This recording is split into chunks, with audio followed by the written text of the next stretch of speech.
तो प्यारे छात्रों, क्लास आपका 8वीं का विषय यहाँ पे देखिए संस्कृत का आपका वार्षिक मूल्यांकन प्रश्न पत्र। यहाँ पे आपका जो पेपर है, कौन सा पेपर आपका देखिए 1 तारीख को आपका होगा संस्कृत का पेपर। ठीक है, तो यदि 1 तारीख के आपके 1 अप्रैल के संस्कृत के पेपर में आप चाहते हो कि हम यहाँ पे टॉपर्स बने, अभी मजा आएगा ना भिड़ो। तो पूरा पेपर आपका 60 नंबर का होगा। 24 क्वेश्चन होंगे, एक एक क्वेश्चन के आपको आंसर देंगे। विद्यार्थी का नाम, पिता का नाम, साला का नाम और जिला और अनुक्रमांक आपको भरना है। 3 घंटे का पेपर होगा और संस्कृत के पेपर में आप पूरे नंबर लेके आओगे, हम गारंटी लेते हैं। और अभी तो रुको, क्लाइमैक्स अभी बाकी है। तो सबसे पहले देखिए क्वेश्चन आपका आता है, पहला क्वेश्चन आपका आता है बहुविकल्पी वाले क्वेश्चन। 1 से लेकर 10 क्वेश्चन आपके बहुविकल्पी में रहेंगे। जैसे क्वेश्चन लिखा है सूर्योदय अस्मिन् वाक्ये संधि अस्ति। सूर्योदय में आपका कौन सा संधि होगा? दीर्घ स्वर संधि होगा, गुण स्वर संधि, आयादी स्वर संधि या फिर आपका वृद्धि स्वर संधि। तो अगर मैं इसके आंसर की बात करूं, देखिए तो सूर्योदय में आपका सूर्यधन आपका उदय होगा, गुण स्वर संधि आपका इसका उदाहरण होगा, गुण स्वर संधि। आप आंसर यहाँ पे ये लिख दीजिएगा। इसके बाद देखिए सेकंड क्वेश्चन, यानी आपको आंसर यहाँ पे बी नंबर लगाना है। अधोलिखितेषु अवयवम नास्ति। इनमें से कौन सा आपका अवयव नहीं है? सर्वत्र आपका अवयव है, यदा भी आपका अवयव है, तदा भी है, लेकिन आपका बाला आपका अवयव नहीं है। तो आपको आंसर यहाँ पे उत्तर में आपको बाला लिखना है। और तीसरा क्वेश्चन, लिखित्वा अस्मिन् पदे प्रत्यय अस्ति। तो लिखित्वा में आपका कौन सा प्रत्यय है? लेफ है, तुमुन है, केत्वतु है या फिर केत्वा है। तो देखिए लिख धन आपका त्वा होगा, तो आपको यहाँ पे क्या होगा? आपको तो प्रत्यय आपको यहाँ पे आंसर कर देना है। आपको आंसर इसमें तो करना है। ठीक है, चलिए इसके बाद आपका यहाँ पे नेक्स्ट क्वेश्चन आता है। देखिए यहाँ पे चैनल को सब्सक्राइब करो पहले, हाँ जल्दी करो। मुझे पता है कि आप लोग नहीं करते, वीडियो देखते हो लेकिन सब्सक्राइब नहीं करते। ये लाल कलर का बटन नहीं, इसे दबाओ, जल्दी दबाओ, जल्दी दबाओ, फिर मैं शुरू करूँ। दबा दो जल्दी, दबा दिया, घंटी भी दबा देना। ठीक है, प्रचार अस्मिन् पदे उपसर्गा। तो प्रचार में आपका कौन सा आपका उपसर्ग होगा? तो प्रधन आचार्य होगा। ठीक है, तो प्रा नहीं होगा, आपका प्रा होगा। ठीक है, तो आंसर आपका पे प्रा करना है। और इसके बाद बहुत सारे बच्चे प्रा कर देंगे, प्रा नहीं है, ना तो आंग है ना तो परी है। और इसके बाद देखिए 16 को आपको संस्कृत में क्या लिखेंगे? तो अगर मैं इसके आंसर की बात करूँ तो 16 को संस्कृत में आपका पे षोडशः लिखेंगे।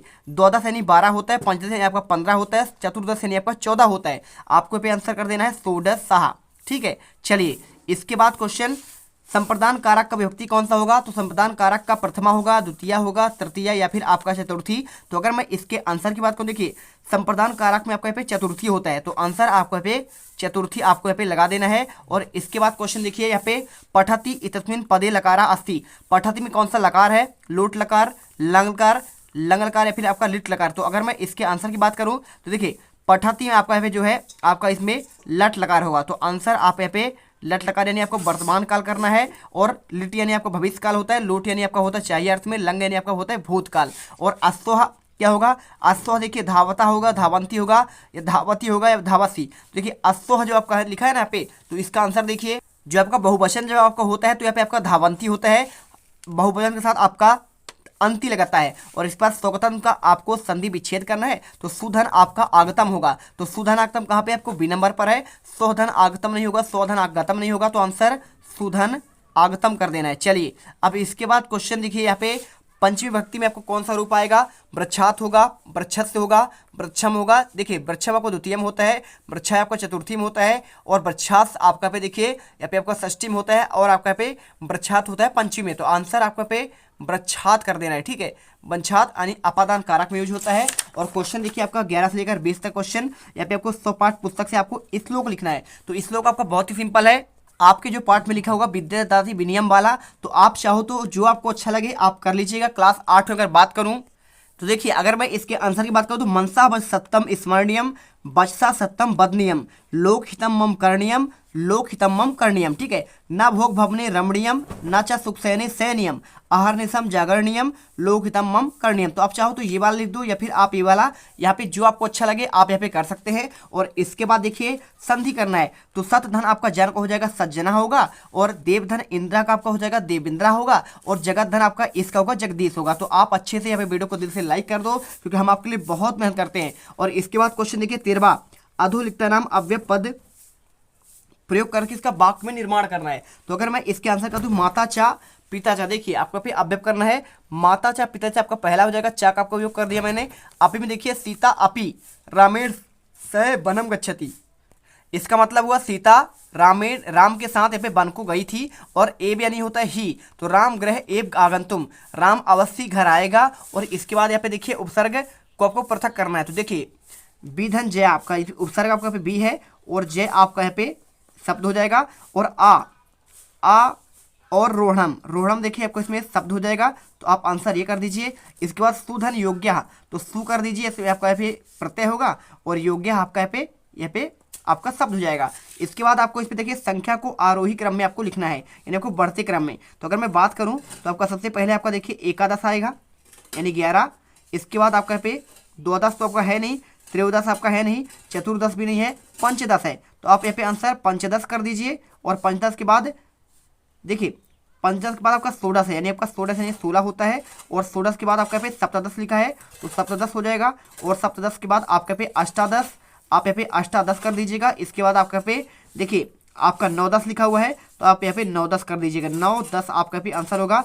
इसके बाद आपका कोई आपका है नहीं तो आपको यहाँ पे इसी प्रकार से आपका पे क्रम से आपका पे आंसर आ जाएगा। ठीक है, चलिए इसके बाद चलते हैं आपका नेक्स्ट क्वेश्चन। यहाँ पे लिखा है उचित विकल्प, आपको यहाँ पे रिक्त स्थान की पूर्ति करना है। तो उद्याने अध्ययनाय पुस्तकम लेखन्या विद्यालयात आपका इस तरह से 3 अंक क्वेश्चन है। तो यहाँ पे देखिए अहम कहाँ पे जाता है, देखिए यहाँ पे अहम पठामी, तो क्या पढ़ेंगे तो पुस्तकम पठामी। तो आंसर आपको यहाँ पे आंसर पुस्तकम करना है। और पठामी देखिए लिखेंगे क्या, तो आपको आंसर यहाँ पे लेखन्या करना है। और लेखन्या के बाद देखिए पुस्तकम विद्यालय में देखिए क्या करने जाएंगे तो अध्ययनाय, तो अध्ययन के लिए आप जाएंगे विद्यालय तो अध्ययनाय आप आंसर यहाँ पे करिए। और विद्यालय गच्छामि कहाँ पे, तो आप जाएंगे भाई साहब आप यहाँ पे जाएंगे विद्यालय गच्छामि, किस लिए विद्यालयात आपको आंसर करना पड़ेगा, विद्यालयात कर देना है। और इसके बाद आगंत, आगंत के बाद क्या करेंगे भाई आप जाएंगे यहाँ पे देखिए आगंत क्या करेंगे ईश्वर को ईश्वरस से लिख देना है आपको यहाँ पे ईश्वरस ध्यानम करोमि।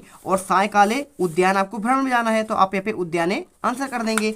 इसके बाद क्वेश्चन देखिए लट लकार में हमको परिवर्तन करना है। तो देखिए पठती क्या हो जाएगा, लिट यानी भविष्यति तो पठिष्यति हो जाएगा, पठिष्यति आपको आंसर करना है। और क्रीडति को हो जाएगा क्रीडस्यति हो जाएगा, क्रीडस्यति। और इसके बाद खादति को हो जाएगा खादस्यति। और यहाँ पे भवती का हो जाएगा भविष्यति हो जाएगा, ये आपका सभी आपको भविष्य काल में हो गया। और बदंती का होगा बदस्यति, ठीक है। और इसके बाद करोति को हो जाएगा करोस्यति, आपको यहाँ पे आंसर ये हो जाएगा। और देखिए यहाँ पे योज लिखा है आपको यहाँ पे बताना है कौन सा प्रत्यय होगा। तो पठत्व देखिए पठ धन कृत्व लिखा है तो आपको आंसर पठित्व हो जाएगा। और इसका आपका हो जाएगा लिखित्वा हो जाएगा, ठीक है, लिखित्वा। और प्रदाय लेप आपका लिखा है तो देखिए प्रदाय आपका हो जाएगा, ठीक है। लेप आपका प्रत्यय या में होता है। और आगम धन लेप लिखो तो आपको आगम कर देना है। और इसके बाद देखिए भूधन तो होगा आपका भूत्व हो जाएगा। और आपका बी धन लिख धन लेप तो आपको बिलिख हो जाएगा, लिख्य आपको आंसर ये करना है। और इसके बाद देखिए यहाँ पे आपको इसमें लिखा है यहाँ पे आपको एक गद्यांश को पढ़ना है और उत्तर लिखना है। तो उत्तर कैसे करेंगे, यहाँ पे लोकमान बाल गंगाधर तिलक हैं, देशभक्त थे। तो लोकमान्य बाल गंगाधर तिलक कहा आसीत, तो महान देशभक्त आसीत। तो कहा की जगह में आपको लिख देना है महान देशभक्त आसीत, ठीक है। आप आंसर यहाँ पे ये कर दीजिए। और लोकमान तिलक जन्म कदा अवध, तो इनका जन्म कब हुआ था, तो देखिए आपको भी लिखना है 1856 ख्रीस्ताब्दे। तो 1856 ख्रीस्ताब्दे आपको आंसर करना है, ख्रीस्ताब्दे। और इसके बाद देखिए तिलक से जनका की दशासीत, तो देखिए उनके आपको जो जनका थे कुशल शिक्षिका आपको लिख देना है, क्या लिख देना है कुशल शिक्षिका, आपको यहाँ पे आंसर करना है। और इसके बाद देखिए यहाँ पे आपको लिखना है यहाँ पे पद्यांश को पढ़कर आपको एक वाक्य में उत्तर देना है। तो कीदृशा पिता बैरी अस्ति, तो देखिए माता शत्रु पिता बैरी लिखना है आपको यहाँ पे, क्या लिखना है कीदृशी जगह में माता शत्रु और पिता, बाकी आपको सेम से लिखना है पिता बैरी अस्ति आपको करना है। हंस मध्य काना सोपते, तो हंस मध्य देखिए क्या है आपको पे कहने सोपते बको यथा, तो आंसर कहा की जगह में आपको पे बको यथा कर देना है। और इसके बाद देखिए येन बाली न पट्टी साह कुत्र न सोपते, जिनका बालक को आपको पिताजी नहीं पढ़ाते हैं तो क्या नहीं सोचता है। तो देखिए हंस मध्य आपको लिखना है येन बालू ना पठिता, तो आपको आंसर करना है येन बालू ना पठता साह, ठीक है। तो साह के जब आपको पिता, ठीक है, आपको लिख देना है येन बालू कर देना, येन बालू ना पठता माता शत्रु पिता वैरी, आपको सभी आपको लिखना पड़ेगा माता शत्रु पिता वैरी आपको कर देना है। और इसके बाद देखिए आपको पे लास्ट आता है, आपको इसमें पूरा करना है। देखिए आपको सबसे पहले पे लिखना है सेवायाम, तो आप लिख दीजिएगा सेवायाम करना है यहाँ पे। और इसके बाद अवकाशार्थम और आवेदन पत्रम लिखें, आवेदन पत्रम, ठीक है। और इसके बाद अहम अष्टम कक्षायाम पठामी अद्य मम गृहे, यहाँ पे देखिए इसके बाद आपको लिखना है यहाँ पे मम गृहे आयोजनम अस्ति, ठीक है। तो आपको आंसर यहाँ पे आयोजनम कर देना है पहले वाले में। और इसके बाद अतः अहम विद्यालयम आगंतु न शक्नोमि कृपया, देखिए कितने दिन के लिए छुट्टी मांग रहा है, एक दिवसस्य, तो आपको आंसर एक दिवसस्य ये कर देना है। और इसके बाद भवताम शिष्य कर देना है, यहाँ पे शिष्य,